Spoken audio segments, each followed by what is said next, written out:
मैं वो बोला था कि अल्टीमेट लक्ष्य क्या है किसका?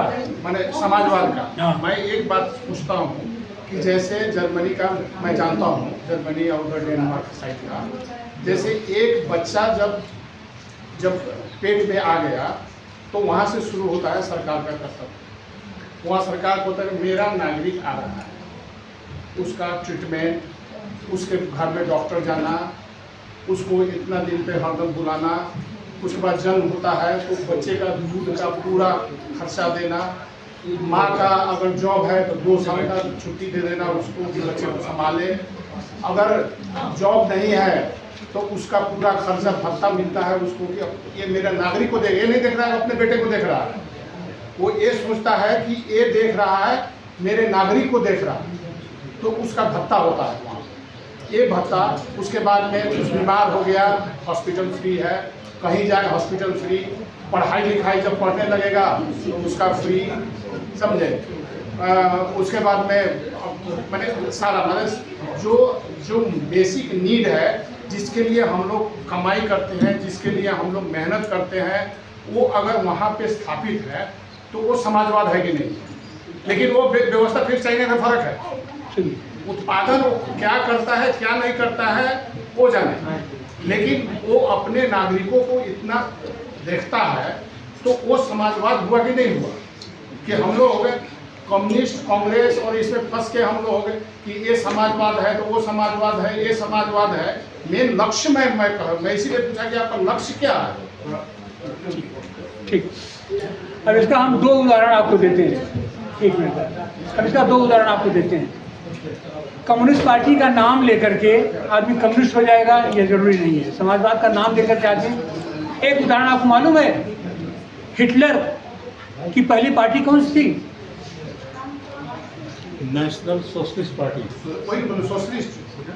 हिटलर की इलेक्शन हो गया है, इलेक्टेड थे। हाँ, हिटलर की सबसे जो पहली पार्टी थी 10 लोग बैठ करके एक तो टेबल पर वो चाय पीते थे, वही उनकी पूरी पार्टी थी, हैं। और उस पार्टी में हिटलर प्रवेश करता है और एक तो है कि समाजवाद शब्द ही ऐसा है, उसका एक आकर्षण ऐसा है। जब हम समाजवाद का नाम लेते हैं, समाजवादी का नाम लेते हैं, तो एक हमारे सामने जो तस्वीर उभर के आती है उस आदमी की कि त्यागी होगा, तपस्वी होगा, मेहनती होगा, विश्वसनीय होगा और आम जनता के हित में काम करने वाला होगा। ये प्रथम दृष्टया हमारी छवि बन जाती है।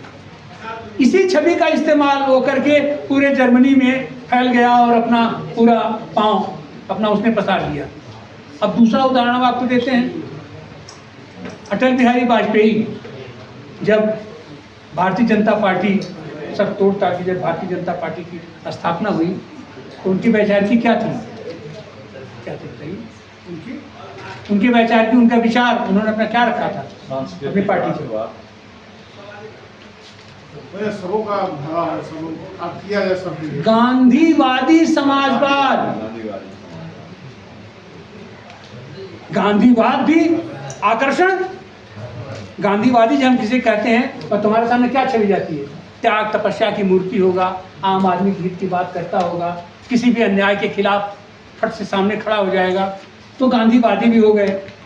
उससे भी काम नहीं बना तो साफ समाजवादी भी हो गए।